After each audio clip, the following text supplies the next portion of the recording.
I always imagined my first Thanksgiving with my fiancé's family as something warm, comforting, and maybe even a little magical, the kind of holiday moment people frame in photos and talk about for years. I wanted it to be perfect, not because I craved perfection, but because I wanted his family to finally see me as part of them, not an outsider, not a guest, not the woman they politely tolerated, but someone who truly belonged. That morning, I must have walked around the kitchen 100 times, adjusting small things, even though everything was already in its place. The smell of cinnamon, nutmeg, and roasted pecans filled the air. The turkey was resting, the gravy simmering on low, and the sweet potato casserole was bubbling gently under the broiler. I played soft jazz on the speaker mostly to calm my nerves and kept glancing at the clock. It was 4:37 p.m. He should have been here by 4 o'clock. It wasn't like him to be late for something this important.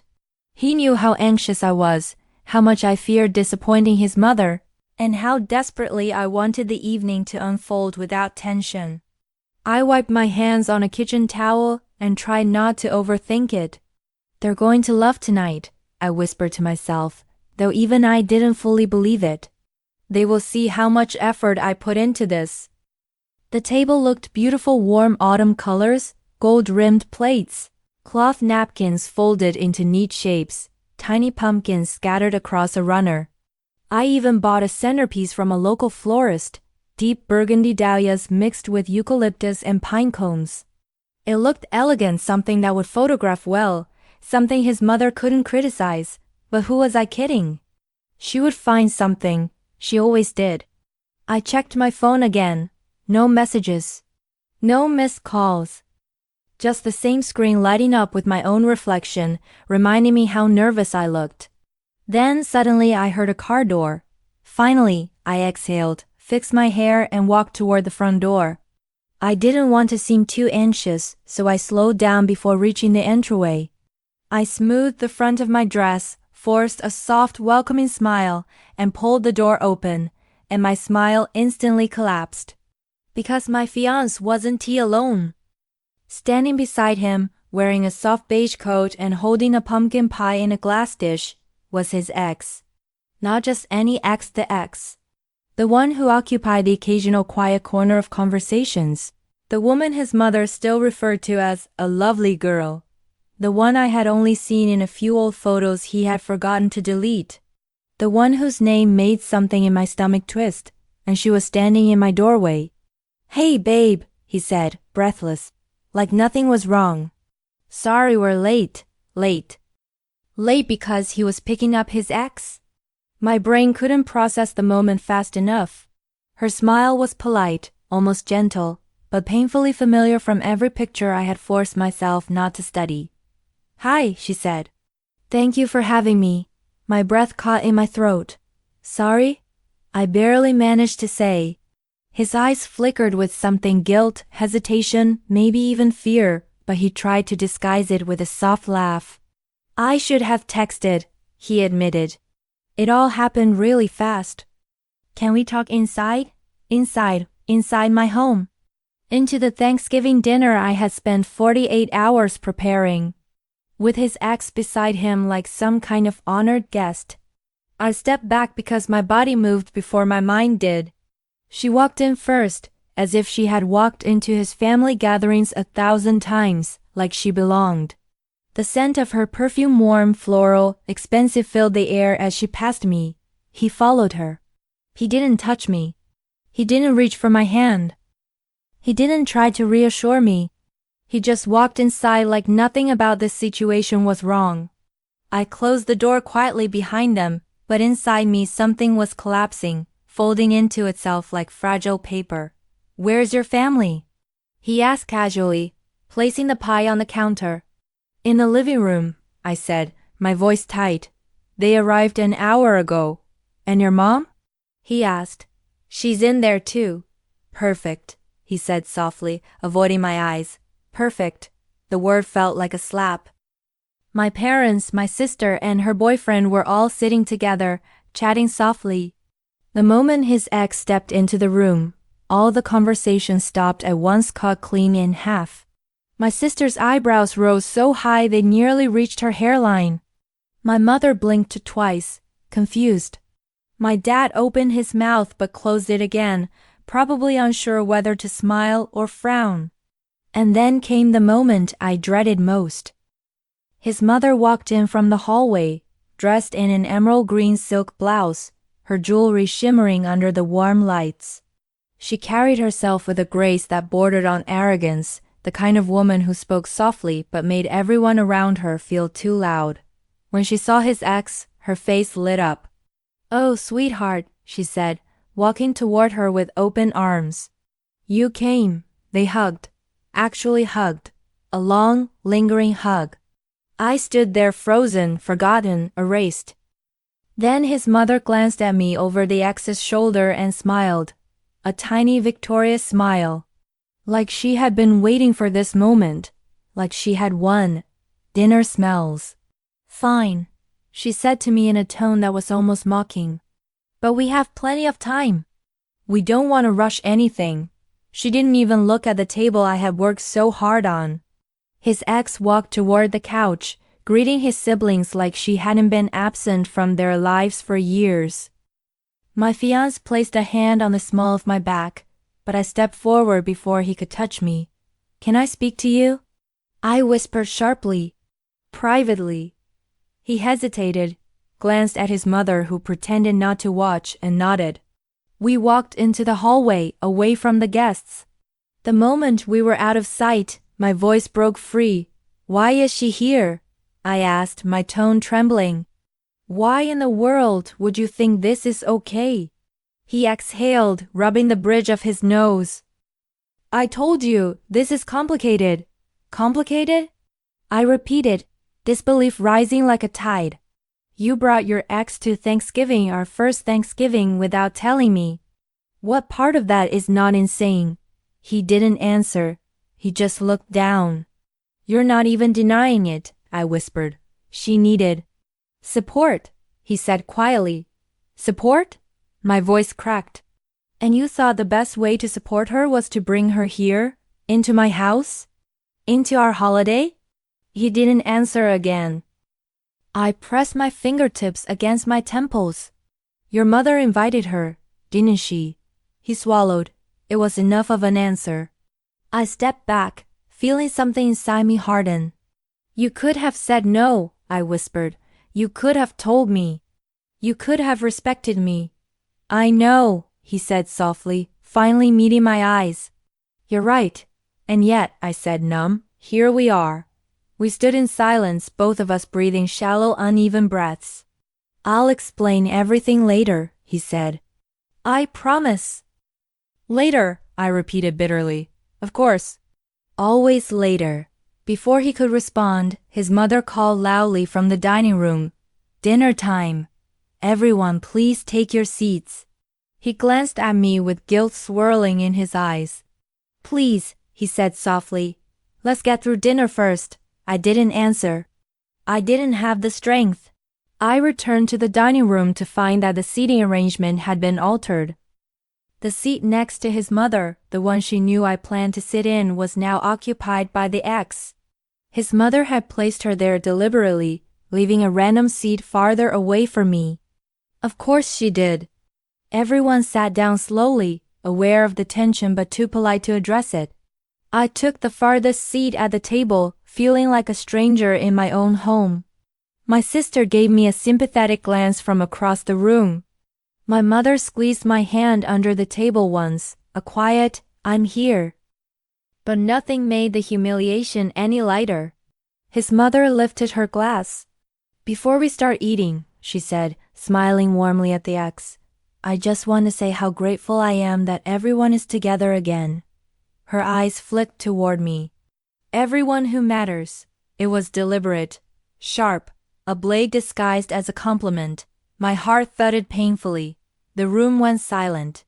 My fiancé shifted in his seat. "Mom," he whispered, "please don't." She raised a hand to shush him. "Let's not ruin Thanksgiving," she said sweetly. I stared at my plate, unable to speak. As the food was passed around, his ex leaned toward his mother, whispering something that made them both laugh softly. My humiliation grew heavier with each passing second. My own home, my own table, my own dinner. And somehow I was the outsider. A few minutes later, his mother leaned slightly toward the ex and said, just loud enough for me to hear, "You see? Some things just feel right, don't they?" Then, looking directly at me, she added more loudly, "Some people just don't belong." My chest tightened so sharply I had to grip the edge of my chair to stay upright. My throat burned, my vision blurred. My fiancé looked horrified, but he didn't say a word. Not one word. And that was the moment something inside me snapped, not violently, but quietly. A clean break. Because I realized I wasn't just fighting jealousy, I was fighting for basic respect. For my place, for my dignity. By the time dessert was served, the atmosphere at the table was so thick with unsaid things it was almost suffocating. And that's when I couldn't hold it in any longer. I put my fork down and looked directly at my fiancé. "Tell me," I said, my voice steady but trembling underneath. "Why is she here, and why did you lie by omission?" I deserved the truth. Everyone froze. The ex looked down. His mother tensed. My parents exchanged uncertain glances. My fiancé inhaled deeply. And at that moment, I knew the truth would change everything. He opened his mouth.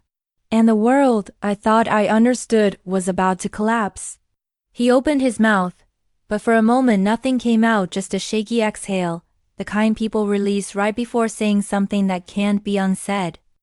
His fork lay untouched on his plate, the blueberry pie slowly melting a scoop of vanilla ice cream, untouched. Around us, the entire table had gone still, as if the air itself refused to move. "I should have told you earlier," he said finally, his voice barely audible. "I know that." A knot formed in my throat, thick and painful. "Then tell me now," I whispered. "All of it. No more half-truths."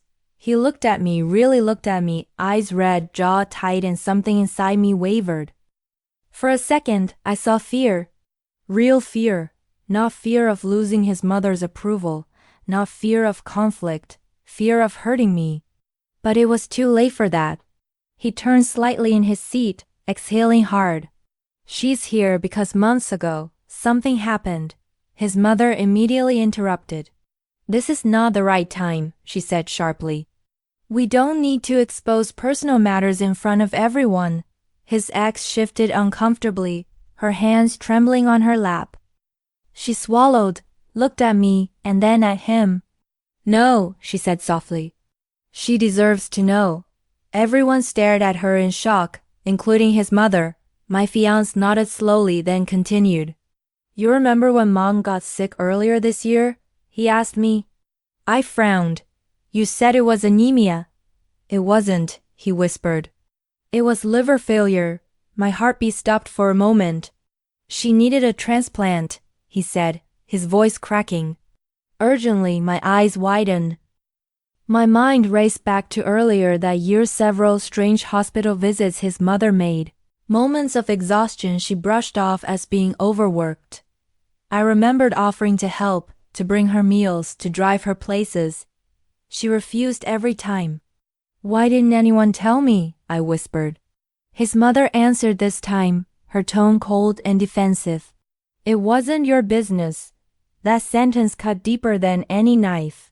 I felt my breath leave me in a long, fragile exhale. My fiancé rubbed his palms nervously together. Mom didn't qualify for most donors. It was getting worse, fast. And then, his eyes shifted to his ex, who looked down at her hands, her shoulders hunched. "She matched," he finished quietly. The words landed like a blow. His ex finally spoke. "I donated a portion of my liver. It wasn't a full transplant, just a partial one. But it saved her life." My jaw dropped slightly. The room spun. I stared at her, at my fiancé, at his mother. At the family who had let me prepare an entire Thanksgiving dinner while they hid a secret so enormous it felt surreal. You donated your liver? I repeated slowly, like my brain needed time to assemble each syllable into meaning. She nodded once. His mother crossed her arms, shifting in her seat. It's not something we needed to advertise. I turned toward her, unable to hide the disbelief in my voice. She saved your life. And you didn't want people to know? His mother glared at me as if I'd insulted her. It was a private matter, was it? I shot back. Or were you ashamed?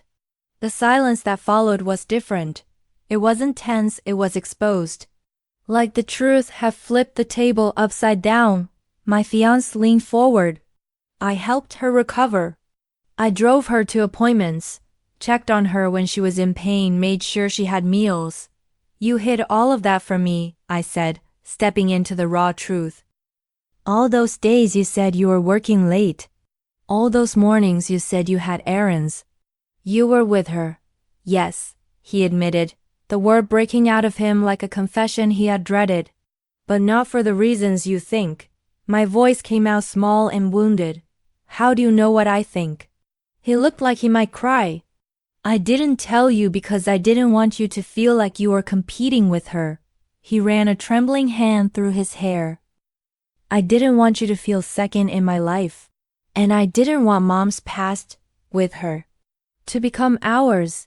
That last part didn't sit right with me. What do you mean her past with your mom? I asked. His ex lifted her head, her eyes glassy. Your mother hated me, she said plainly.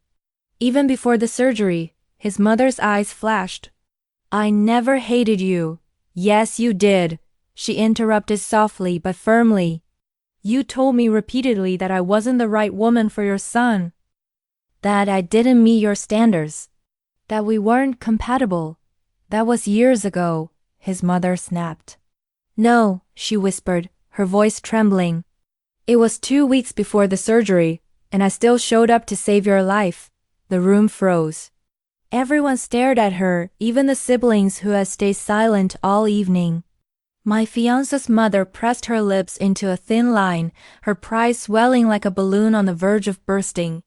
She opened her mouth, then closed it. Then opened it again. But no words came out. My fiancé looked at me helplessly. I didn't know she felt that way until after everything happened. I took a deep breath, grounding myself in the shock. So let me understand, I said slowly. You were helping her recover. You hid it from me. Your mother hid both the illness and the donor from her own family.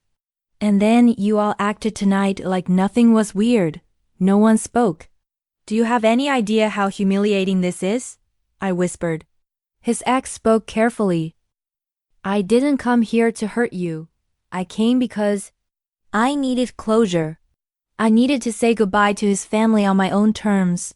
And you, I said to my fiancé, you thought bringing her here, without warning me, was the best idea? He dropped his face into his hands. I messed up. I know I did. His mother suddenly leaned forward, anger replacing shame. We're not going to sit here and blame me for everything. Who said anything about everything? I asked calmly. You've made it very clear how you feel about me. But inviting his ex behind my back? Letting her sit where I was supposed to sit? Saying I don't belong? That's not just a misunderstanding. That's intentional. Her nostrils flared. You're too emotional, she said lightly. Always have been. My sister muttered under her breath. Jesus Christ, loud enough for people to hear. My dad sat back, studying the situation like he was trying to decode a dangerous puzzle. My fiancé closed his eyes in embarrassment, shame flooding his face. But his ex, she looked genuinely devastated.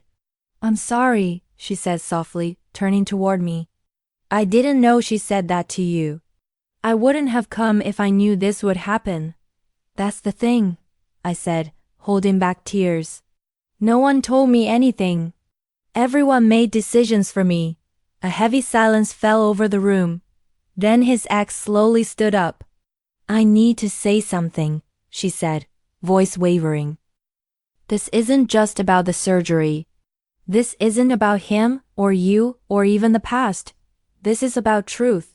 And maybe it's time for all of us to stop pretending. She took a deep breath. When his mom got sick, she asked me to keep it a secret. Gasps erupted around the table, including from family members who clearly had no idea. The mother stiffened. That's not true. Yes, it is, she said gently. You begged me not to tell him how bad it was. You didn't want him to worry. But the truth is, she swallowed hard, you didn't want him to choose me over you. The shock at the table was seismic. My fiancé's head snapped up. Mom, he whispered. His mother looked away, jaw clenched. That's not. I didn't. His ex shook her head. You didn't trust that he could care for both of us. You thought I would take him from you again. Again, the word hung in the air like smoke. I looked at my fiancé, stunned. Is that true? He opened his mouth, panic flooding his face, but his mother cut him off. Enough, she said sharply. This entire conversation is inappropriate. But it's the truth, the ex whispered. Silence fell again. A deep, heavy silence. One that revealed more than it hid. At that moment, I realized something painful and unmistakable. This family didn't have a communication problem. They had a truth problem.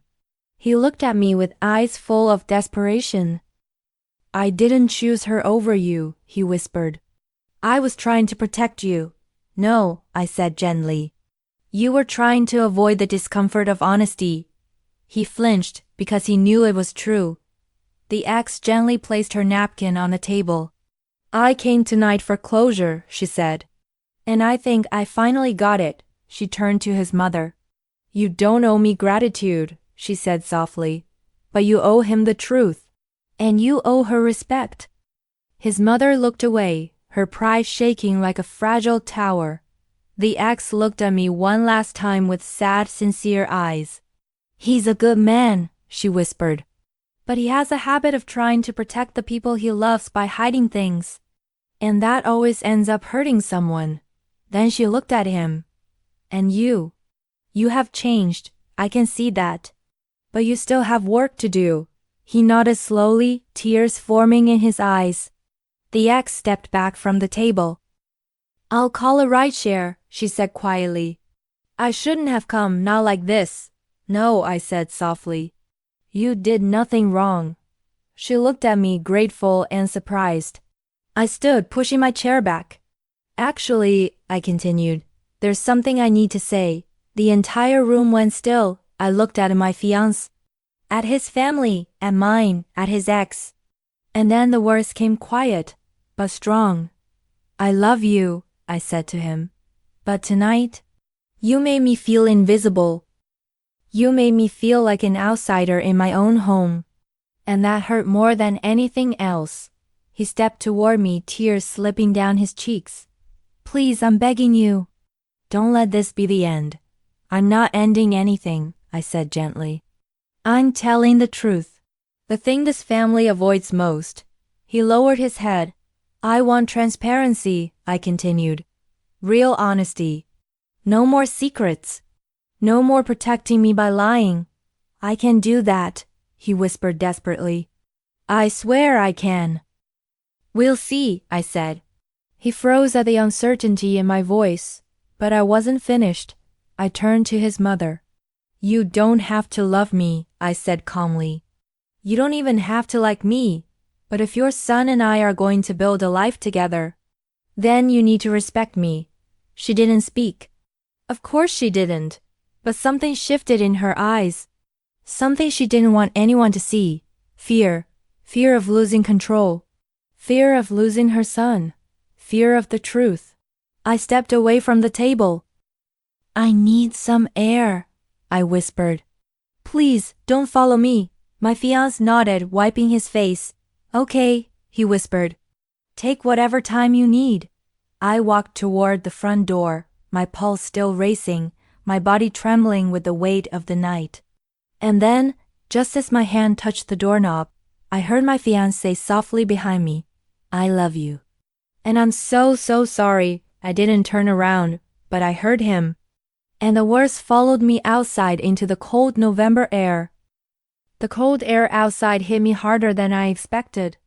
It wrapped around me like a shock, crisp and sharp, the kind of cold that wakes you up so suddenly you almost forget how to breathe. I stepped onto the porch and let the door close quietly behind me. For a moment, everything was silent, except for the faint hum of distant cars and the rustle of brown leaves skittering across the driveway. My hands were shaking. Not from the cold. From the weight of everything that had happened inside that house. I had dreamed of this day, our first Thanksgiving together, the symbolic merging of families, the warmth, the togetherness. Instead, the evening had cracked open like a fault line, revealing years of secrets, fear, guilt, and emotional manipulation buried beneath polished smiles and silk blouses. I wrapped my arms around myself and sat down on the porch steps, staring at the quiet neighborhood. Inside, muffled voices continued, some soft, some raised, but I didn't want to listen. I needed space. I needed clarity. And I needed to understand what I felt. Was it betrayal? Resentment? Sadness? All of the above? The door creaked open behind me, and for a second I thought someone was coming out despite my request, but no one stepped outside. Instead, the door closed again gently. Someone had checked on me, probably him, but respected the boundary. That meant something. Not everything, but something. I exhaled slowly, watching my breath fog in the air. A few minutes passed before the door opened again. This time footsteps moved toward me. Soft, hesitant, the kind of steps taken by someone who feared being rejected. I know you said not to follow you, he said quietly behind me, but I wanted to make sure you weren't freezing. He stepped into my peripheral vision and placed a warm blanket around my shoulders. He didn't sit yet. He was waiting for permission. Sit, I whispered. He lowered himself beside me, elbows resting on his knees, face buried in his hands for a moment before he looked up. The porch light cast shadows on his features, tired eyes, flushed cheeks, and an expression that carried regret so deep it seemed to reach inside him. I'm sorry, he said again, and his voice cracked. I don't know where to start. I pulled the blanket tighter around myself. Start with the truth. All of it, he nodded slowly. I was terrified, he admitted. Terrified of how you react. Terrified of hurting you. Terrified of my mother. Terrified of everything, honestly. I watched him silently, letting him speak. When my mom got sick, I felt like my entire world was collapsing. And then she showed up. His voice softened. My ex, she came to the hospital even though mom treated her horribly for years. She didn't hesitate, not for 1 second. She just said, if I can help, I will. He paused, his throat tightening. I didn't know how to process that level of kindness. I felt indebted to her, grateful in a way that was overwhelming. And guilty. Guilty for how things ended between us. Guilty for not being able to fix the relationship between her and my mom. He looked at me then, eyes red, and that guilt turned into secrecy.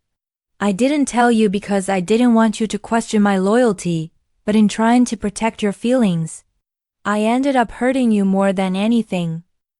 I swallowed, feeling a sting behind my eyes. You didn't trust me, I whispered. He shook his head instantly. No, I trusted you with everything. I just didn't trust myself to explain it right. I was scared I'd say the wrong thing. Scared I'd lose you. His words hung in the cold air. Why didn't you tell me she would be here tonight? I asked softly. Because I found out today. He rubbed his forehead. My mom invited her behind my back and told her it would be a small thank you dinner. She didn't tell her it was at our house. She didn't tell her it was our first Thanksgiving together. And she didn't tell me until we were already on the way. I tried to talk her out of coming, but she insisted. She said she wanted to give you closure. And to get her own. I closed my eyes, absorbing the impact of each word. Why didn't you call me? I asked. I should have. His voice broke. I know, I panicked. And when I panic, I shut down. That's something I have to fix. We sat in silence for a few seconds. Finally, I looked at him. And your mom? He laughed bitterly. My mom has a hard time letting go of control of me, of the idea of what she thinks my life should look like. I nodded slowly. I noticed. He turned to me then, eyes glistening in the porch light. This isn't about her, he said. This is about us, and I want us. More than anything, I want you. I want our life, our future. Not because it's easy, God knows it's not, but because it's real. You are real. I felt tears spill silently down my cheeks. He reached for my hand. I didn't pull away this time. I made a lot of mistakes tonight, he whispered. But if you give me a chance, I swear I'll grow from this. I'll change. I'll be better for you. I want this to be the hardest fight we ever survive, not the first of many. His honesty hit me like a warm wave in the cold air, but I still needed clarity. And what about your ex? I asked quietly. What does she mean to you now? He turned his gaze to the street. She means gratitude, nothing more. The chapter with her ended years ago. What she did doesn't give her a place in our relationship or in my heart. That place belongs to you. I exhaled shakily. Finally, I said what I feared most. Did I overreact? His eyes widened. No, God, no. You reacted like anyone would. I put you in an impossible position, and you handled it with more dignity than anyone else in that room. Including me. A long silence followed, soft and heavy but no longer sharp. The front door opened softly again. This time it was his ex. She stepped out slowly, hugging her coat around herself. I'm not here to interrupt, she said gently, staying several feet away. I just wanted to say goodbye before I leave. I stood up, wiping my face. You don't have to rush, I told her honestly. She smiled sadly. Yeah, I do. This isn't my place anymore. And that's okay. I came to close a chapter. And I think I finally did. She hesitated, then looked right into my eyes. You are stronger than you think, she said quietly. And he loves you more than he realizes. He just needs to learn how to communicate without fear. Don't let tonight define you too. Let it refine you. Her words were sincere, unexpectedly profound. She turned to him next. Take care of your mother, she said. And take care of her, she nodded toward me, better than you did today. He nodded, shameful but grateful. She walked down the steps, hugged herself against the cold, and whispered one last thing before leaving. For what it's worth, I think you two are meant to last. Then she got into her rideshare and left. We both watched until the car disappeared around the corner. When I turned back to him, his expression was soft and hopeful. Can we go inside? He asked gently. Together. I hesitated then nodded. He reached for my hand again, this time with more confidence. I held on to him. We entered the house. The moment we walked in, the room shifted. Conversation stopped. His mother stiffened visibly. My family straightened up, their expressions mixed with concern and curiosity. His mother opened her mouth, but before she could speak, my fiancé squeezed my hand and stepped forward. Mom, he said firmly, what happened tonight was unacceptable. She blinked, stunned. Excuse me? You crossed a line, he continued. Multiple lines, and I let it happen. That ends today. The shock in the room was instant. You invited her without telling me. You humiliated my fiancé. You created chaos in her home. And you owe her an apology. His mother's jaw tightened. I did what I thought was best. He cut her off. No, you did what made you feel in control. That's not the same. Her cheeks flushed with anger or maybe shame. My father stood up slightly, as if ready to intervene, but my mother gently touched his arm, urging him to stay seated. His mother inhaled sharply. Then her voice cracked. I was afraid, she whispered, almost inaudibly. Afraid of losing you. He softened at that but didn't back down. You're not losing me. But you have to respect the woman I love. She looked at me. For the first time really looked at me, not as a threat, not as competition, not as someone ruining her picture-perfect idea of a daughter-in-law, but as a person. A woman her son loved deeply. And her expression shifted. Slowly, painfully, but undeniably. You cooked a beautiful dinner, she said quietly. I blinked, surprised. She swallowed hard. And I'm sorry. For everything I said tonight, I was wrong.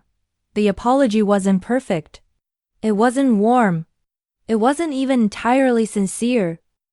But it was real enough. I nodded once. Thank you. Her eyes lingered on me for a moment longer before she looked away, unable to hold the vulnerability. My fiancé exhaled deeply, tension leaving his body like air escaping a balloon. And the rest of the night softened. Conversations grew more genuine. My parents relaxed. His siblings apologized to me individually. Even his mother, in her own quiet, guarded way, tried to be civil. Later, after everyone left, we sat together on the couch in silence. The house was quiet. The candles had melted low. The leftovers were stored. The night had finally settled. He took my hands in his. I want us to build something real, he whispered. No more lies. No more secrets. I looked at him and felt something shift inside me, not erasing the pain of earlier, but transforming it, reshaping it into something stronger. Real, I repeated softly. But real requires truth, always. I know, he said. And I'm ready. We leaned into each other, foreheads touching, hearts steadying. And in that quiet moment, I felt something I hadn't felt all night, alignment. Not perfection, not certainty, not a fairy tale ending, but alignment. A sense that everything, pain, truth, conflict, love had snapped back into its rightful place.